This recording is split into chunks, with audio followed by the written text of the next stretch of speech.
Hello, everyone, and happy Halloween from Sydney. I am recording a little video today just to share with you some ghost stories associated with Anne Boleyn.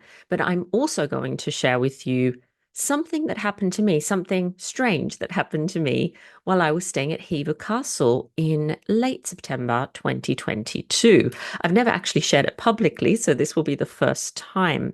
But before I do that, in case you don't know me, my name is Natalie Gruniger, and I'm an independent researcher, a published author, a podcaster. I host the podcast Talking Tudors, and I'm also a digital educator. I offer a lot of online events and courses for lovers of Tudor history. So, Anne Boleyn, let's talk about her ghost because it is Halloween, so it's the perfect time to do that. I think that hidden in the fabric of ancient walls and floors remains a kind of imprint of its previous inhabitants and also the events that actually played out in that space. I feel that the more emotionally charged the event, the clearer an imprint that resonates, and I feel that a greater likelihood of the event being played back, so to speak, for some among us to see or to sense. It's for this reason that I think the ghost of Anne Boleyn has been seen and sensed in many different locations around the UK. She had an enormous impact in life and, of course, instigated great change. The places where she once visited, those palaces and the houses and chapels where she lived out her life, I feel at times reveal these secrets to those of us who are sensitive enough to actually receive them. When standing in a space where Anne Boleyn once stood, it is only time that separates us from her. This is a thought that has fascinated me for a very long time. If only we could somehow peel back those layers of time, we would be there side by side with her.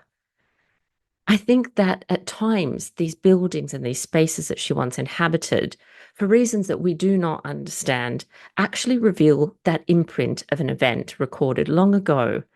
And those of us who hear sometimes whispers or see a shadow are seeing that recording. Essentially, we are looking into the past. Anne Boleyn's life was emotionally charged. Her convictions were unwavering. It was punctuated by great turmoil at times and also by great joy. For these reasons, her ghost, or perhaps the imprint of her, is seen and heard. So I want to tell you some of the main stories associated with Anne Boleyn's ghost. The Tower of London, of course, is a place where Anne Boleyn's so-called ghost has been seen on numerous occasions. She's said to haunt the place of her death. That's where she was beheaded on the 19th of May, 1536.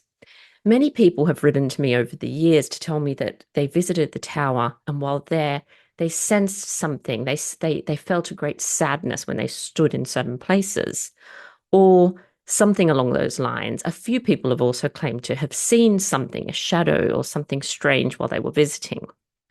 Perhaps the most spectacular ghost story, though, related to Anne and the tower, is that of the captain of the guard, or a captain of the guard, who in the 19th century saw a light flickering in the locked Chapel Royal. That's where Anne's remains are buried. He tried to uncover the source of this light by climbing up a ladder and was met by an unbelievable scene. Something unfolding inside that he could never have expected. A procession of knights and ladies dressed in ancient costumes were pacing the chapel. Their leader, according to this person, was an elegant female whose face he couldn't see, but whose figure resembled apparently that of Anne Boleyn's in portraits he'd seen. The procession then later disappears. We have another story dating from the 19th century as well. In 1864, a soldier on duty near the lieutenant's lodgings made another sighting of Anne's ghost. He claimed to have confronted and challenged a white figure. And when his challenge met no response, he apparently plunged his bayonet into the figure. To his complete shock, the weapon did not meet flesh. Instead, went straight through the woman. According to the traditional story, an officer lodged in the Bloody Tower saw the whole event take place from his window. Now, Anne Boleyn is, of course, also seen at Hever Castle. Hever Castle was the childhood home of the Boleyn family, and she spent a lot of time there in her early years. Anne's ghost is said to appear each Christmas at Hever. She's said to manifest beneath a great oak tree where Anne and Henry allegedly courted. Her ghost has also been reported to walk across the little bridge, which crosses over the River Eden on the castle grounds. But she's not just at Hever Castle, her childhood home, she's also at Windsor Castle. So, Windsor is, of course, the largest and oldest occupied castle in the world. Anne Boleyn's ghost has been seen there, standing at the window in the Dean's Cloister, which is quite close to where Henry VIII and Jane Seymour are buried. Another story claims that Anne Boleyn has been seen running down a corridor screaming.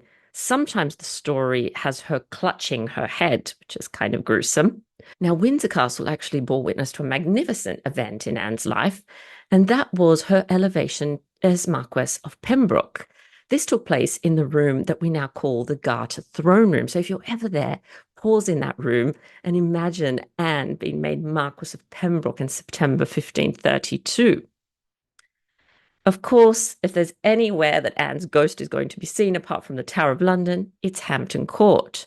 Anne's ghost has been seen on multiple occasions at Hampton Court, described sometimes as wearing a blue or a black dress. Some accounts also claim that she's headless during these manifestations. Now, I've had people write to me personally over the years, many people, claiming again that at Hampton Court they felt something strange. They either sensed something, heard something. One lady I remember told me that as she walked down the haunted gallery, where Catherine Howard's ghost or spectre is said to run screaming up the corridor, she said that she felt some ghostly hands around her neck. Another lady told me she fainted in that particular area of the palace, the haunted gallery, and had to receive medical attention. Lots of people have said a feeling kind of suffocated or very depressed or very sad in this space. Now, Hampton Court as well witnessed both joy and tragedy for Anne. She had apartments there as early as June 1529 and spent, I'm sure, many wonderful days at Hampton Court.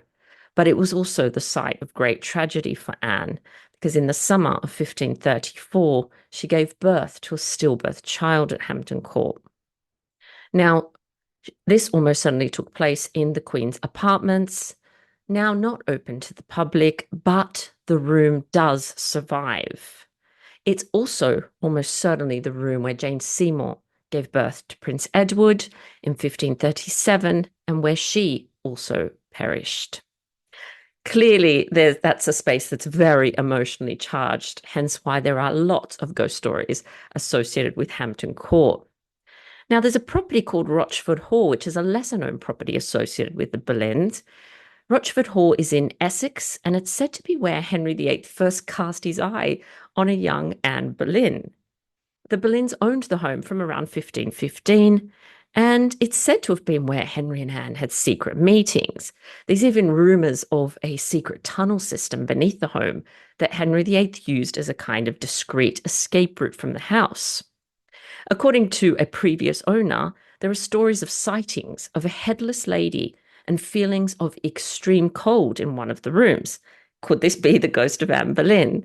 I should just add, though, that we have no direct evidence for Henry and Anne being at Rochford Hall or ever having any secret get-togethers there, but it's a good story.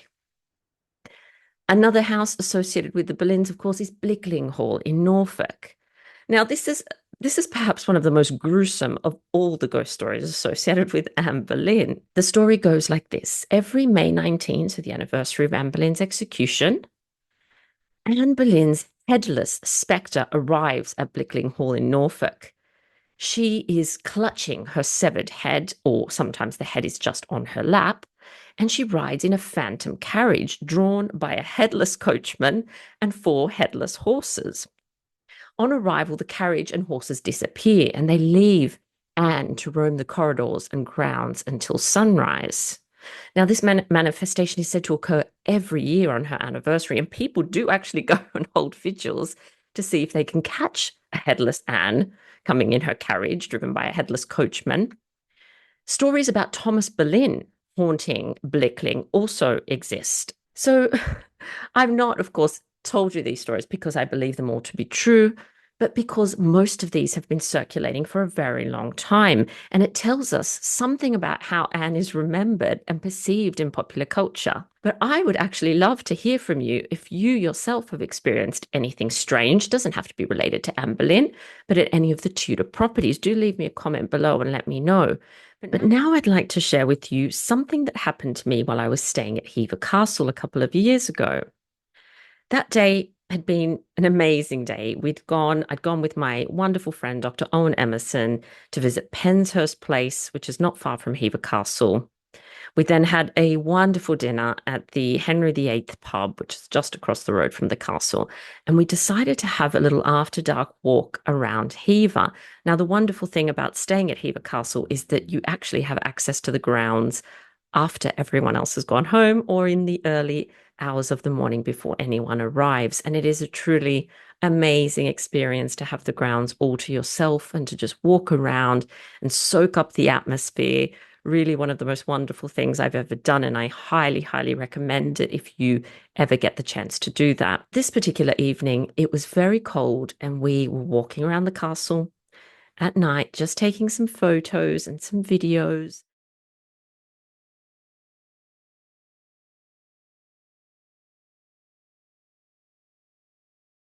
So we were standing at the back of the castle, just sort of chatting and just watching the house, really, which was completely dark inside, I should add. And we took some video of it. All of a sudden, we see lights switch on inside the castle.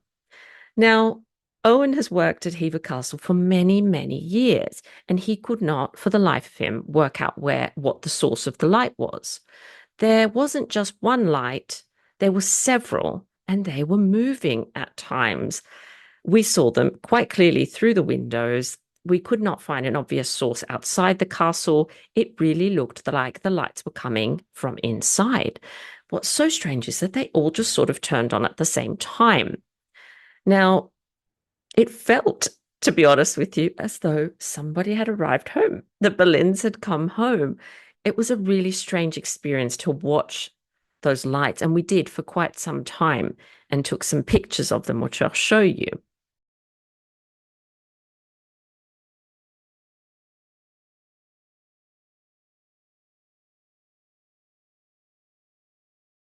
Again, we have no explanation for these particular lights. There was no one in the castle, of course, that late at night. It had been completely dark just moments before. I don't know. It's a mystery, but I have to say that there was an eerie feeling around the grounds that evening.